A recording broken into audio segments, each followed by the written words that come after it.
ពីជីវិតដែលរស់នៅពឹងផ្អែកទាំងស្រុងលើធនធានធម្មជាតិពីជីវិតរស់នៅក្នុងភាពចាស់គំរិល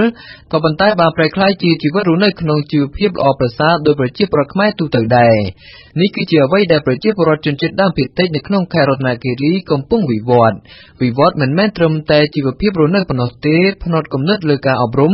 ផ្នត់គំនិតអំពីបញ្ហាសុខភាពក៏ប្រជាពលរដ្ឋជនជាតិដើមភាគតិចទាំងនេះបានផ្លាស់ប្ដូរផងដែរលោកស្រីកៅសវឿនអភិបាលរងខេត្តរតនគិរីបានទទួលស្គាល់ថានៅពេលនេះប្រជាពលរដ្ឋជនជាតិដើមភាគតិចនៅក្នុងខេត្តរតនគិរីបានផ្លាស់ប្ដូរច្រើននៅក្នុងជីវភាពរស់នៅប្រចាំថ្ងៃជាពិសេសពួកគេបានយល់ដឹងច្រើនជាងមុនពីបញ្ហាសុខភាពគាត់មានការផ្លាស់ប្ដូរច្រើនដោយសារមានខាងអង្គការមួយចំនួនគាត់បានចុះទៅសហគមន៍គាត់បានណែនាំបានបញ្យល់ពីបញ្ហាសុខភាពអញ្ចឹង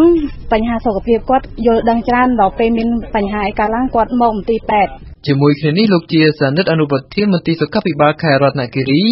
ដែលតែងតែចុះអប់រំផ្ទាល់ដល់ប្រជាពលរដ្ឋជនជាតិដើមភាគតិចដល់សហគមន៍បានបន្ថែមថានៅពេលមានការឈឺថ្កាត់ផ្សេងៗពួកគេតែងតែស្វែងរកការព្យាបាលដែលត្រឹមត្រូវគឺពួកគេទៅរកការព្យាបាលនៅឯមន្ទីរពេទ្យឬមណ្ឌលសុខភាពពាក់ព័ន្ធទៅនឹងបញ្ហាសុខភាពរបស់ប្រជាពលរដ្ឋគឺថាឥឡូវនេះយើងឃើញថាការយល់ដឹងរបស់គាត់ដោយលោកជំទាវឲ្យបានរងលោកបានលើកឡើងហើយឥឡូវការយល់ដឹងរបស់គាត់បើបញ្ហាសុខភាពនោះបានថាជា70ទៅ80%ហើយគាត់រត់ទៅរកសេវាសុខាភិបាលយើង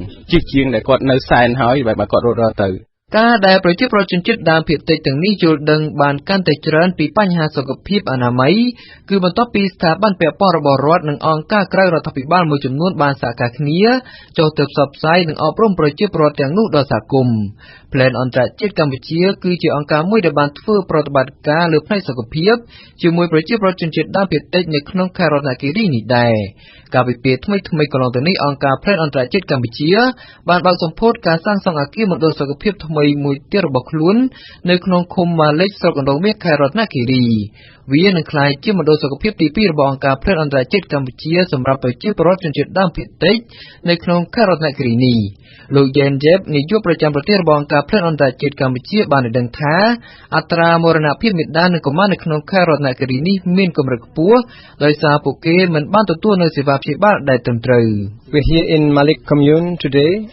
on the occasion of the groundbreaking ceremony ចឹងតើទៅនឹងស្ថានភាពរស់នៅរបស់ប្រជាពលរដ្ឋនៅក្នុងខេត្តរតនគិរីនេះគឺរស់នៅគឺអត្រាមរណភាពរបស់ម្ដាយខ្ពស់ហើយនឹងអត្រាមរណភាពរបស់កុមារនឹងខ្ពស់បាទហើយចំនួនតកតងទៅនឹងរឿងភូមិដែលគ្របដណ្ដប់តកតងនឹងថាភូមិហានិភ័យខ្ពស់នោះគឺមានច្រើនបាទអញ្ចឹងនៅក្នុងខេត្តរតនគិរីនេះគឺយើងមានច្រើនហើយប្រជាពលរដ្ឋនៅពេលដែលគាត់ឈឺគាត់អីគឺគាត់តែងតែព្យាបាលនៅផ្ទះបាទព្យាបាលនៅផ្ទះហើយ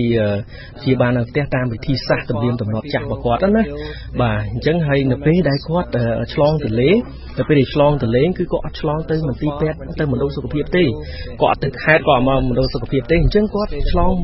ទលេគឺនៅតាមផ្ទះដោយប្រើឈ្មោះបុរាណអញ្ចឹងហើយធ្វើឲ្យអត្រាមរណភាពរបស់ម្ដាយនិងកុមារនិងទារករយៈពេល1ខែហ្នឹងគឺមានអត្រាខ្ពស់ណាស់បាទហើយមួយទៀតទាក់ទងទៅនឹងរឿងការចាក់ថ្នាំបង្ការបាទការចាក់ថ្នាំបង្ការនៅពេលដែលស្ត្រីគាត់ឆ្លងទលេហើយគាត់អត់យកកូនមកចាក់ថ្នាំបង្ការទេអញ្ចឹងធ្វើឲ្យកុមារហ្នឹងគឺមិនទទួលបានថ្នាំបង្ការការពារប៉ុន្តែនៅពេលដែលជំងឺបានផ្ទុះឡើងកើតឡើងបឹមទៅអញ្ចឹងវាធ្វើឲ្យក្មេងទូទាំងភូមិឈឺទាំងអស់កុមារឈឺទាំងអស់ដោយករណីថ្មីនេះគឺនៅឆ្នាំប្រហែលជា4-5ឆ្នាំមុនមានករណីរាគរូសអញ្ចឹងគឺយើងរាគរូសទាំងភូមិតែម្ដងបាទហ្នឹងទី1ទី2តាក់ទងទៅនឹងសិទ្ធិស្ត្រីដែលគាត់ពោះពោះហ្នឹងគឺគាត់អត់បាន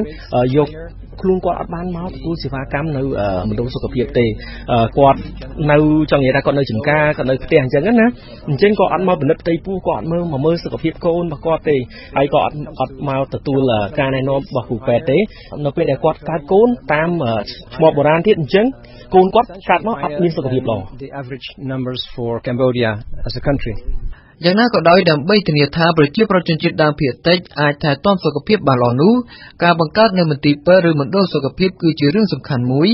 ក៏ប៉ុន្តែរឿងដែលមិនអាចខ្វះបានមួយទៀតនោះគឺការបន្តពង្រឹងការលើកស្ទួយការយល់ដឹងបន្ថែមទៀតដល់ពួកគាត់ Sure I think ចឹងតើតើនឹងរឿងហ្នឹងយើងមិនត្រឹមតែយើងគិតរឿងសាងសង់មណ្ឌលសុខភាពទេក៏ប៉ុន្តែតើតើទៅនឹងការលើកកម្ពស់ការយល់ដឹងផ្នែកសុខភាពវាគឺជារឿងមួយចាំបាច់ទៅដល់ប្រជាពលរដ្ឋយើងនៅក្នុងតំបន់ដាច់ស្រយាលនេះជាពិសេសទៅដល់ស្ត្រីដែលពោះហើយនិងកុមារហើយមួយទៀតគឺយើងនឹងពង្រឹងពង្រីកតើទៅនឹងរឿងពង្រឹងខាងផ្នែកសុខភាពទៅដល់មេដាននិងទារកនៅក្នុងខេត្តរតនគិរីហើយតើទៅនឹងនៅពេលដែលប្រជាពលរដ្ឋគាត់ត្រូវការថ្នាំព្យាបាលជំងឺផ្សេងហ្នឹងគឺគាត់ត្រូវតែ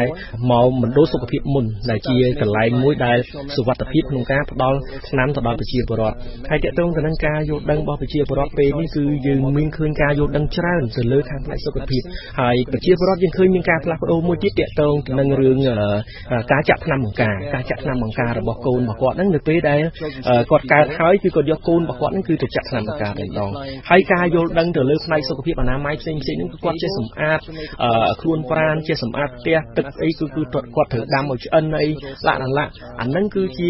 ការផ្លាស់ប្ដូរមួយបាទការផ្លាស់ប្ដូរពីដើមរហូតដល់ឥឡូវបាទហើយយើងនឹងខំប្រឹងប្រែងតទៅទៀតផ្លាននឹងខំប្រឹងប្រែងតទៅទៀតសហការជាមួយនឹងខាងមន្ទីរសុខាភិបាលមណ្ឌលសុខភាពផ្សេងគឺធ្វើយ៉ាងម៉េចឲ្យស្ថានភាពពាក់ព័ន្ធទៅនឹងផ្នែកសុខភាពគឺមានប្រសើរឡើង Figures will improve, people will be more healthy in the near future. ទោះបីប្រជាប្រដ្ឋជនជាតិដើមភាគតិចនៅក្នុងខេត្តរតនគិរីនេះបានយល់ដឹងច្រើនជាងមុនពីបញ្ហាសុខភាពក៏ដោយ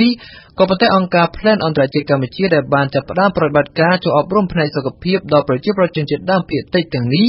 តាំងពីអំឡុងឆ្នាំ2011មកនោះនៅតែអះអាងថានឹងនៅតែបន្តសហការជាមួយក្រសួងស្ថាប័នពាក់ព័ន្ធ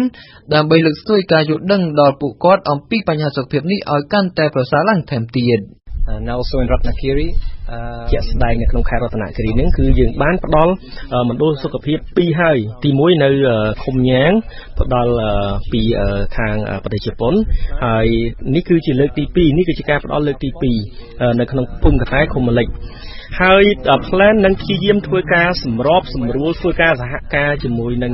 ខាងក្រសួងសុខាភិបាលមន្ទីរសុខាភិបាលធ្វើយ៉ាងម៉េច